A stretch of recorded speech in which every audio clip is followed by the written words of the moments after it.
আচ্ছা, আপনি সবাইকে একটু দ্রুত আসতে বলেন যারা মানে ডিসিশন মেকার আছে।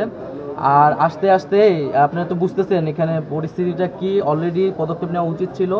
এখানে সরকারি এবং বেসরকারি যে প্রতিষ্ঠানগুলো আছে তাদেরকে আপনারা কল করুন, যে বোর্ডগুলো আছে, স্পিড বোর্ড আছে বা যে ধরনের ব্যবস্থা নেওয়া যায়, ট্রলার, এগুলো সব। হ্যাঁ হ্যাঁ, জি জি, আপনার শুধু সরকারি না, বেসরকারি প্রাইভেট প্রতিষ্ঠানগুলোকে আহ্বান করুন। হ্যাঁ, সবগুলোকে বলে দেন এটা একদম প্রধান উপদেষ্টা থেকে নির্দেশ আছে, ঠিক আছে? হ্যাঁ, আর কন্ট্রোল রুম কখন শুরু করতে পারবেন আপনারা? কন্ট্রোল রুম চালু করতে পারবেন কখন? 9টা হবে না, আমরা 6টা পর্যন্ত টাইম দিছি। হ্যাঁ,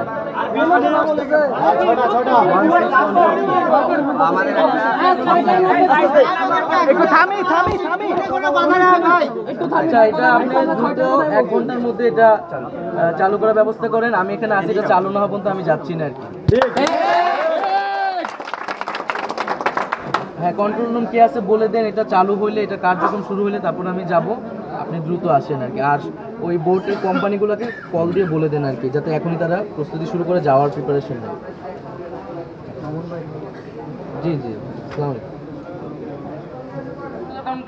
আমি ধন্যবাদ জানাচ্ছি যে তারা আছে এবং সকলের প্রতি আহ্বান থাকবে যে আপনারা ঐক্যবদ্ধভাবে প্রতিটা বিশ্ববিদ্যালয় বা যেভাবে ত্রাণ উত্তোলন করছেন সেটা ইউনাইটেডলি করেন এবং সরকারের জায়গা থেকে প্রধানমন্ত্রীর দপ্তরে যে ত্রাণ তহবিল আছে সেখানে সব টাকা সকালের মধ্যে সেখানে কার্যক্রম শুরু হয়ে যাবে।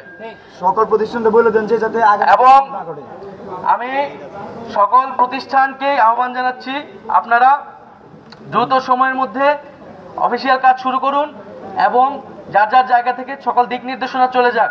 আমাদের এখানে যাতে আর কোনো নির্দেশনা আমাদের জায়গা থেকে না দেওয়া লাগে, যাতে ছাত্রদের আর কোনো প্রতিষ্ঠান এভাবে ঘেরাও করে দাবি আদায় করা না লাগে।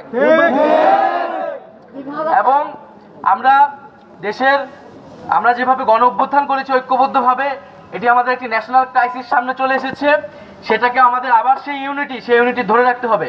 সেই জায়গা থেকে সকল সামাজিক রাজনৈতিক শক্তিকে আমরা আহ্বান জানাচ্ছি, আমরা ব্যবসায়ীদের আহ্বান জানাচ্ছি যে আমরা সকলে একসাথে সেইখানে যাতে যার যার জায়গা থেকে সর্বোচ্চ সক্ষমতা দিয়ে আমরা কাজ করব এবং আমরা বাংলাদেশকে রক্ষা করব।